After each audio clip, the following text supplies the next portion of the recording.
Hey, welcome to the admin study room. If you're getting ready for the MD-102 Endpoint Administrator exam, then you are absolutely in the right place. Today we're doing more than just studying. We're building the foundation, the core concepts that everything else is built on top of. So let's get right into it.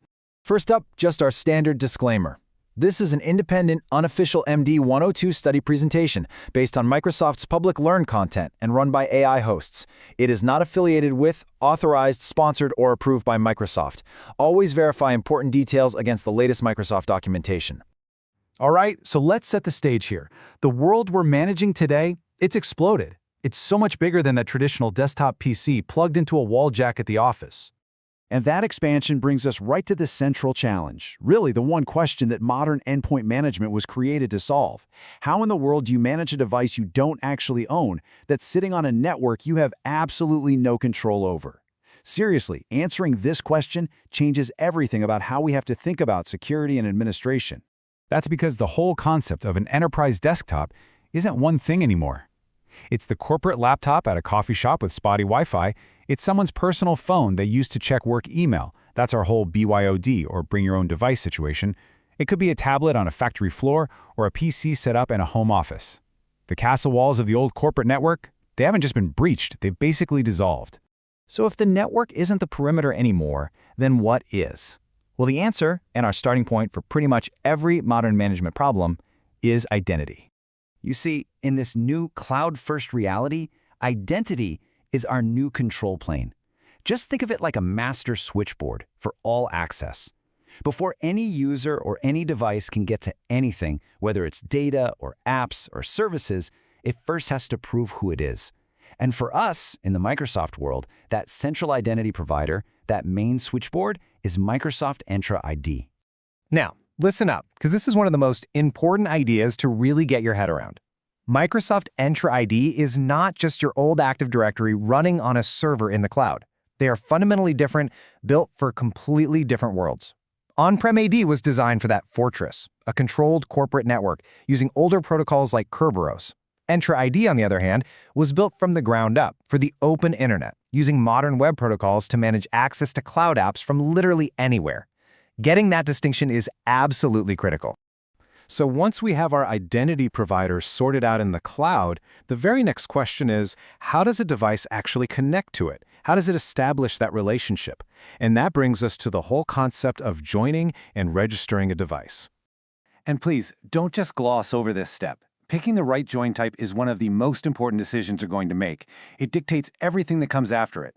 Who really owns the device, how much control your organization has over it, and what the user experience is going to feel like. You really have to get this part right from the start. Okay, so let's walk through your options. First up, for a corporate-owned device where you want full, modern, cloud-based control, you're going to choose Entra Joined. Simple. The user signs in with their work account, and the organization is fully in charge.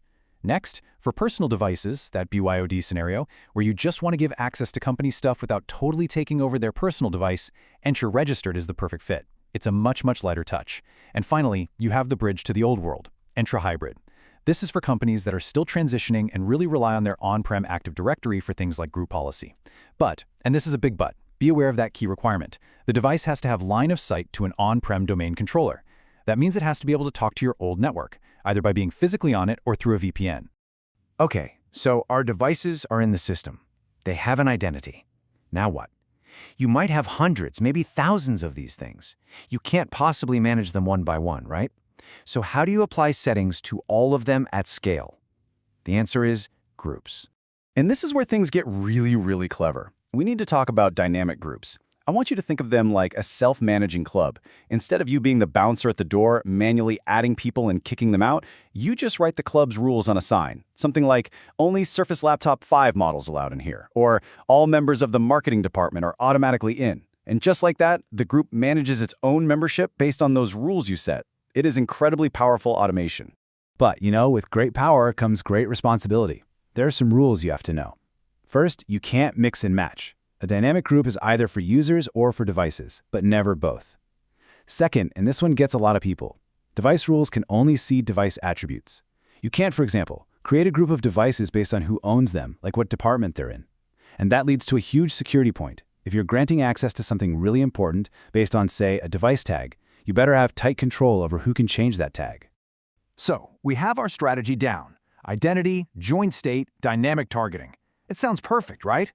But there is one final critical checkpoint that can stop even the most brilliant plan dead in its tracks, and that is the hard limits of reality. Yeah, it's a tough lesson every admin learns sooner or later. Even your best laid plans can get completely derailed by the actual hardware and software you have to work with. You've always got to check these basic constraints before you get too far down the planning road. The Windows 11 upgrade is a perfect, and for a lot of us, a painful example of this. You might have a great deployment plan to get everyone upgraded, but that plan hits a solid brick wall if half of your devices don't have a TPM 2.0 chip, or they can't do UEFI secure boot. These hardware requirements, they're totally non-negotiable. And just like that, your simple software upgrade project has morphed into a massive and very expensive hardware replacement project. This is so important that it's worth just saying it plainly. In a lot of scenarios you'll face, the right answer often comes down to these Windows eligibility constraints. Knowing the hard limits is just as important as knowing all the advanced configuration settings. So let's wrap all this up into a simple mental model you can use for any management task. It's really just a 4-step process. 1. Always start with identity in Microsoft Entra ID. 2. Figure out the correct join state. Is it joined, registered, or hybrid? 3. Target your policies at scale using groups, especially dynamic ones. And 4. That final, critical check, verify the constraints.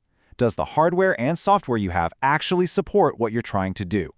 Follow these 4 steps, and you'll always start with a solid plan. See, this framework isn't just theory for an exam, it's a practical tool for turning chaos into order.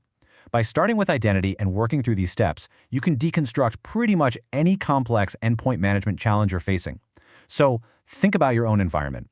What's that one messy, complicated problem you're dealing with that this framework could help you simplify right now?